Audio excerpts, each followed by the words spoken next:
So this one here is Blue. Blue is a blue and gold macaw. Not the most original name, named after the movie, aren't you? Yeah. Blue has come from a rescue background. He's actually one of my own permanent flock. I've had him for a few years now. And as you can tell, show off your wings. Give us a bit of a view. It's pretty bad. So this is called feather destructive behaviour. At the wing. This is self-inflicted, does it himself. It's not from a wing clip. When I first got Blue, he came from a pet store, that he'd been dubbed at. He'd previously lived in a garage, as in a garage that repairs cars, not as in a private household. He had no wings, he had no tail, he was in poor physical conditions, incredibly aggressive and quite sick with it. I've worked with him a lot in the last couple of years, and as you can see, the no tail problem has gone away. It's now got a full tail, but the wings are still an issue. So what's going on with Blue? There's a number of reasons why he's plucked in his lifetime. Poor diet was part of it. Exposure to chemicals was another part of it. Exposure to cigarette smoke, drugs, alcohol, probably all those kind of things I would say would be in that package.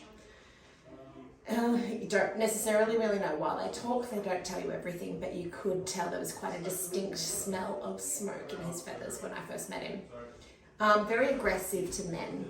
He's also a bird that's been overtrained, and it's rare for me to say that overtraining is a significant part of the problem, but he's been taught to kiss his wing and blow a kiss. And he gets very, very overexcited about doing that to the extent that it actually becomes quite violent, and he hurts his wing as he's doing it.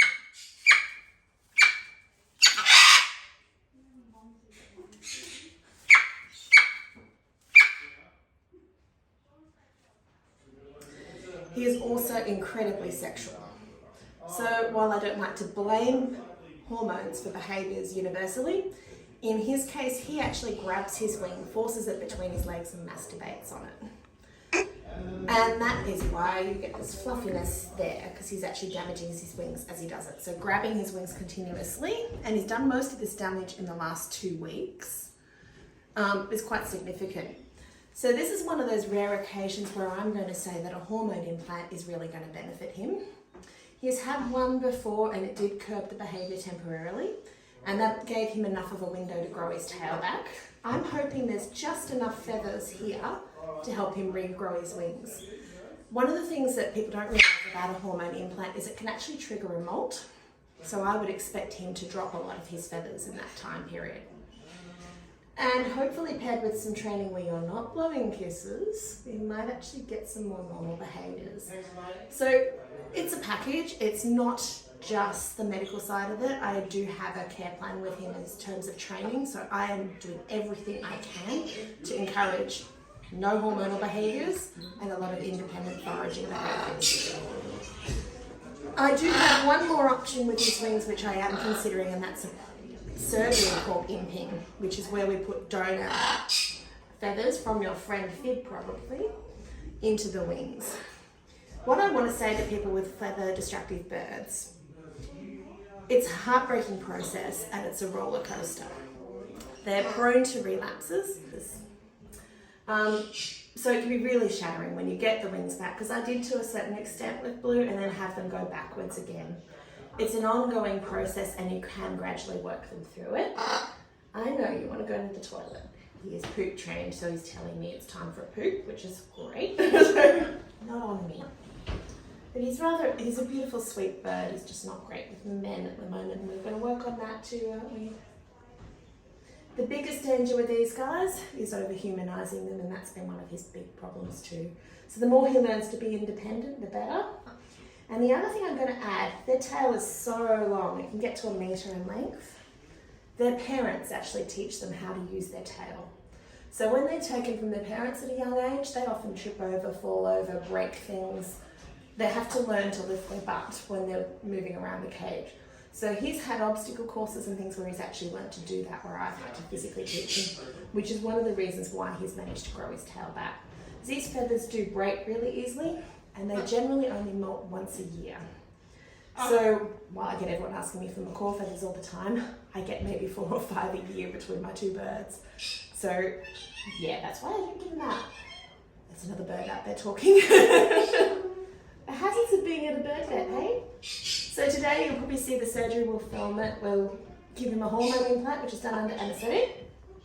And judging by how sharp your nails are, we might trim them a bit too, hey? What do you reckon? Kiss? No kiss? Rude. When you gently take a bird out of a cage, even a bird as big as a macaw, you've got to be incredibly careful, because the bite strength of a macaw is as strong as any other animal. Arguably,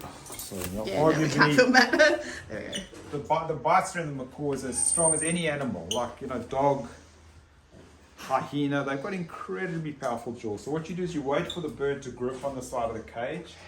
You gently put a towel over it, and then you try and hold it. You try and keep a finger under the jaw, so you've got some control. This little bird, as you know, has got sexual problems. I think you've seen the first part of the video.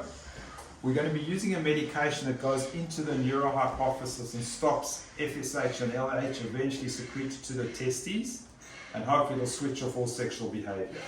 It usually lasts about 3 or 4 months. Maybe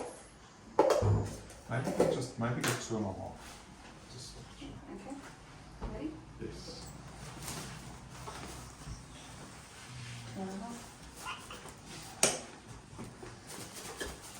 So His nails are really sharp too, hence all the dots on my arm at the moment. Just literally him just gently walking up and down my arm. Ridiculous. I'm going to be holding my breath as well. We're having a breath holding competition again. If the vet passes out, Phil, I won't be impressed.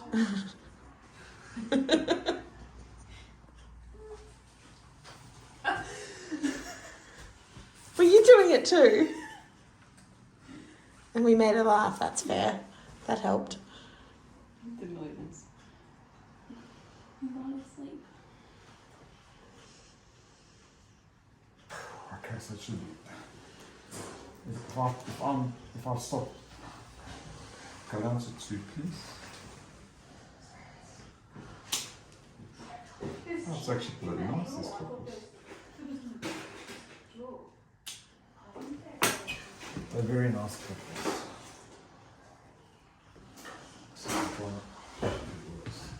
So if you don't use clippers that kind of cauterize when they cut, you can actually feel them bleeding. And I also don't have my Dremel that I usually have.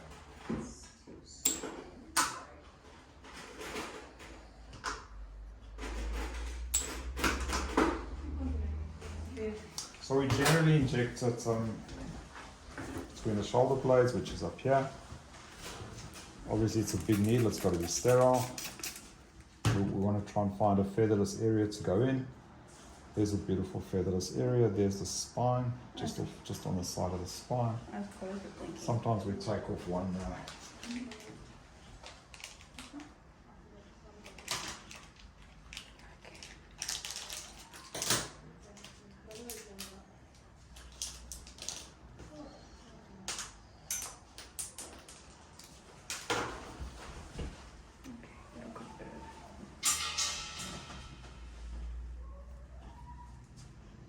switch it off there. And we are off. And because it's a relatively big hole, we just I'll put one 5/0 stitch in. Oh, Jesus.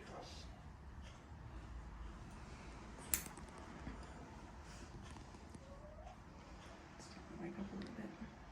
Good, that means you're doing a good anesthetic, because it's supposed to be waking up. So the hope is the implant will trigger him up.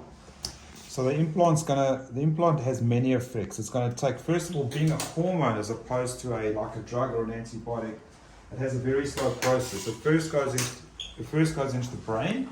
You're awake. You're welcome to let go. So it's first going to go into the brain, and it starts working on the hypophysis, and it stops GnRH secretion. So it takes about 4 days and starts working.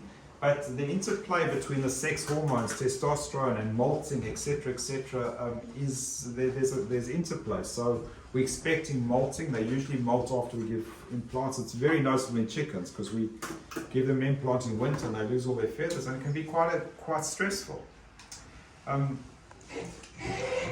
But because they're seasonal breeders and they come into season certain times, so the body does change. It'll think it's time. It'll think it's finished breeding season. So you've seen an anesthetic and recovery. See the massive size of the tube. There's a heated blanket. There's a heated light. This is a minor procedure, so we're going to put this little guy into an incubator just for a short recovery. And we expect this is a very good result. Hello, you recovering? Feel a bit drunk? Okay.